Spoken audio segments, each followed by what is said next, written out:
my creepiest, most Halloween favorite plants for this month. Happy Halloween. Hey everyone, welcome back to my channel, or if you're new, my name is Rose, my pronouns are she, her, and in this video, I am sharing my spooky plants because it is October, and this video is coming out right around Halloween. There are different picks, some are spooky looking plants, some are struggling or dead plants, so let's get started with this plant. This is my Philodendron gigas on a moss pole. And there are a few reasons why I picked this plant. First of all, it's amazing. It's awesome. Wait, let me turn the camera a little bit so that the light on the plant is better. Here we go. It is sizing up nicely next to my face here. And then the biggest one. It is getting a little bit too much light, so I'm moving it back, growing a new leaf over here. And this is not just a dark, gloomy looking plant, which I love, but it's also a plant that is not connected. I don't know if you'll be able to see. There is nothing here. It is not rooted in the pot. It's just living on the moss pole. I do have the pot. I just watered it. Whoops. Because the roots grow through the moss pole, as you can see, and then go into the pot. So there are roots in the pot. There's no stem, which I think is pretty cool and a little bit creepy as well. Like there's no connection to the ground, but there is, and it is doing really well and thriving, especially if you look at all those roots. I did definitely let this become too crispy, so I was just watering it with the water bottle method at the top, so it drips in slowly. So I'm gonna let it continue doing that. Next up is my Monstera. I think we're just gonna call it Platinum now. I got it as a Monstera Thai Constellation Mint. It looks beautiful from here, so you might be confused, why is this a spooky, gloomy looking plant? That is because this second growth point over here, can you see there's two right next to each other? This one grew this leaf first, crispy on the sides a lot. Then, oh, I'm stuck in it. Kind of wants me to attack me as well. Which grew this leaf. And I feel like this is the perfect Halloween leaf. I mean, Morticia would be so in love with it. It was an almost full white leaf. I've showed you this before. There was a tiny bit of green somewhere in the stem, or like in the middle maybe? Oh, maybe you see it right there, where it stops becoming brown. Very, very small spot. And the rest of it is just fully brown, crispy. I love it a lot, actually. I don't know why. And the newest leaf, I have to be careful because this one has water in the pot as well from watering yesterday. This is the newest leaf that still looks perfect. So it's so interesting how that works with fully white leaves, or like a lot of white. This does have a little bit more green on this side, as you can see, but I'm sure that white part is also gonna end up like my little Morticia leaf over here. Ooh, my nails look very nice this way. I'm trying to make a thumbnail. Should I look creepy for it as well?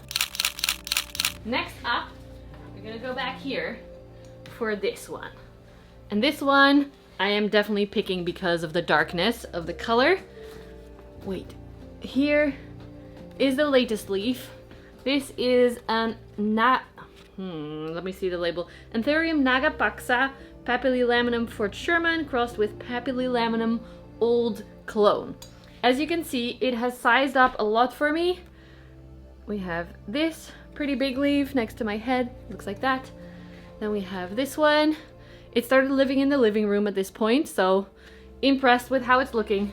And then this is the latest leaf, and it's starting to get a little bit of that Fort Sherman ears or lobes that I'm starting to learn now, all the different Anthurium names. But look at how dark that is. My face is even like super overlit to try and show you properly. It is stunning. I also love the different color of, like, the newer one is almost purple, and then this is the color it turns into later.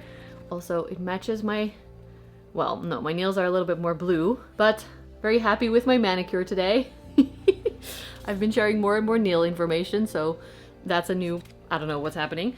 But this one is amazing, and I definitely knew it had to be on this list. Not just because it's stunning, but also because it's gloomy and amazing for October. Next up in the kitchen, there is one plant in my terrarium actually that I want to show you. My Alocasia dragon scale, which used to be one of my favorite plants. They are so beautiful when they're happy. But this one actually died back completely, and this now what you see came back from the dead. So I am super happy about that. It is a little zombie plant, but I'll take whatever I can get because I have been struggling with keeping Alocasia happy, especially the jewel Alocasia. Next up, there is more of a general issue rather than a plant. My beautiful Hoya, like this is a Clementiorum that I got from Mout, and this is a Finlaysoni that I got in Sweden. Remember when I went to Stockholm? A lot of my Hoya have been struggling a lot with flat mites. If you don't know flat mites, they are a tiny little mite, like spider mites, but much smaller. You can't see them with the naked eye unless you're very trained in looking for them, and they ruin the new growth. So the Hoya keeps trying to grow a new growth, and it keeps being damaged so much that it cannot, and it turns into this kind of lumpy growths that never actually grow leaves. I have been treating consistently for a long time now with baggies of Swirsky mites for this, which was recommended to me by Entocare, who I work with for good bugs, which might also be a creepy thing for some people. I know it sounds a little bit weird to bring more bugs into your house, but for me actually it takes away so much time having to spray and treat the plants. So for me it is an absolute dream. It is definitely going better, also because of the renovation now. I'll be making a Hoya update video soon with them right after the renovation when a lot of them died or like were very sad, and I'm gonna show how they're doing now. It's not all rainbows and butterflies. As you can see, these are not growing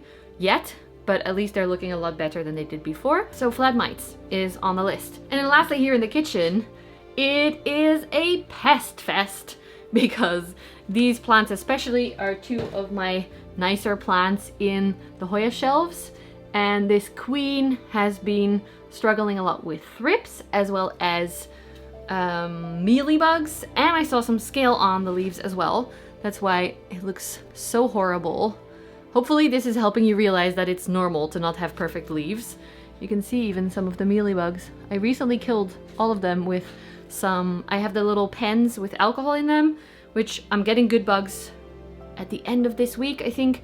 So for now I've been treating a little bit with that, but it's not helping. There's always more mealybugs, it seems. So it is struggling a lot, and same with this plant. This is actually a Philodendron Spiritus Sancti that I got from my friend Aidana, and it had 2 or 3 growth points when I got it. 3, I think. You can still see them a little bit, but because of the pest issues, it's on the same shelf.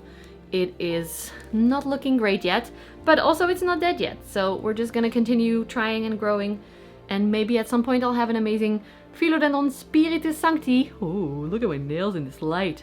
Okay, focus on the plants. So, Pest Fest number 2. We're in the bathroom now where I want to show you 2 plants. The first one is maybe a little bit expected, but this is always a good pick for a creepy plant, I feel like. This is my Begonia Ferox or Melanobulata, but I'm pretty sure this one is Ferox. It's a little bit dusty, which I don't mind because I'm a little bit dusty as well. And it just has these spikes, super goth looking. My teen goth would have loved a necklace from this or like a shirt from this. I wasn't super goth. I was a little bit of everything. Skater girl, goth. Then I had my period of like boat shoes and polo shirts. So I went with the flow like a true ADHD chameleon. But this is insane. How cool would this be for nail polish as well? This spiky goodness. So I love it. Definitely has to be on the list.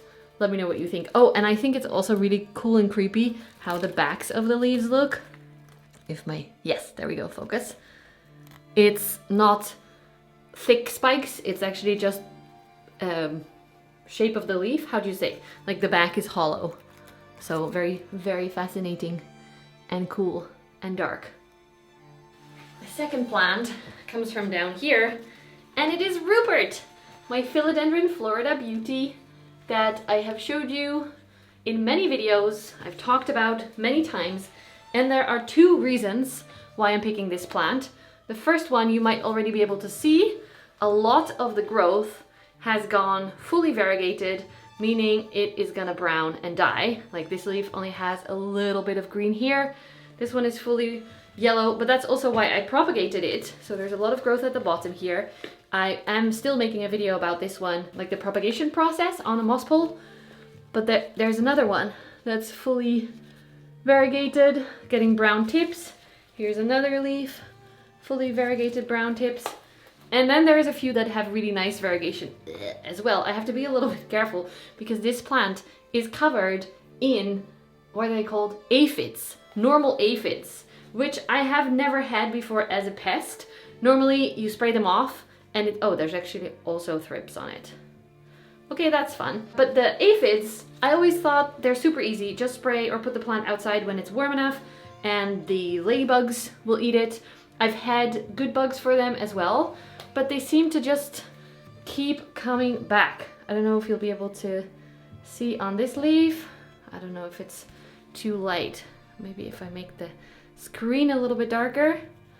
But this top leaf here, yeah, is covered. The ones you see easily are the big ones, and then in between are a lot of small ones as well. So that is not my favorite. Also on each new growth point, actually the bottom here is covered. It's disgusting. So, oh, the light is still very dark. Very fitting for a gloomy video.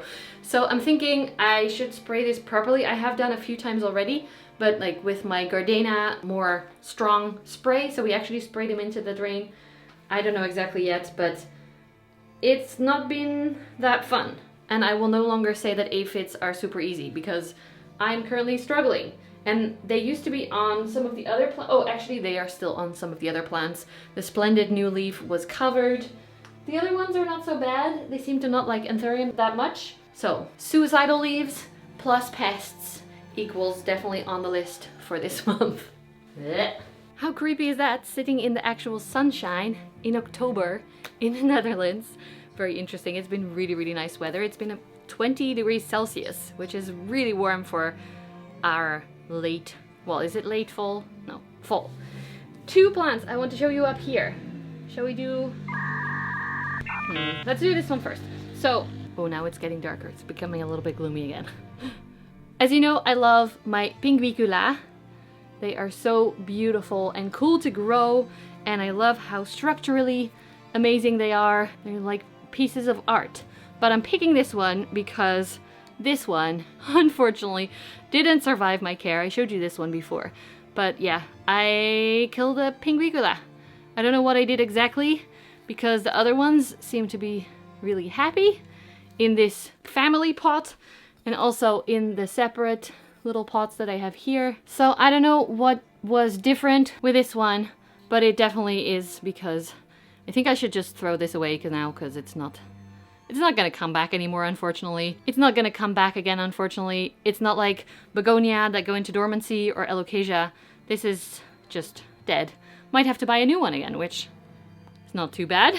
Actually, I shouldn't. I bought these 3 because the other one didn't make it, so enough Pinguicula for this year. I do want to make a pingdom, as they are called, the lava rock with them growing on it, but I'm still so new to them that I'm just gonna let them sit in my south window for now and see how they grow and how they work. And then once I figure them out, maybe next spring or maybe this winter when I have a bit more time, I plan to make a pingdom. That will be a separate video. And then the last plant that I picked for this video is my Hoya Clemensiorum, because this looks like a Jurassic Park plant. The veins are so... Actually, this leaf has become a little bit light because of all the light I'm giving it. Here you can see the darkness a little bit better. It's so dark. It looks so creepy and amazing and stunning. Wait, let me remove the little baggie so you can see it better. Those baggies are against the flat mites, by the way, that I was talking about before. I really hope to get more leaves on this, even though it's already a pretty big plant. We have a tendril, so there's a good chance of more leaves growing. And it did also grow a second growth point at some point, but I don't see any movement on that right now. No new leaves on that. I especially love the veins. It's so cool! What do you think of my picks? Which one would you pick as a October Halloweeny plant? There are definitely a lot more dark begonia as well in my collection, and more dark anthurium that I think are very fitting, a raven zizi, but these were the ones that came to mind this month. Thank you so much for being here. If you enjoyed this video, please give it a thumbs up, subscribe below if you haven't already, leave a nice comment, and I will see you in the next video. Thanks so much for hanging out, friends. Bye!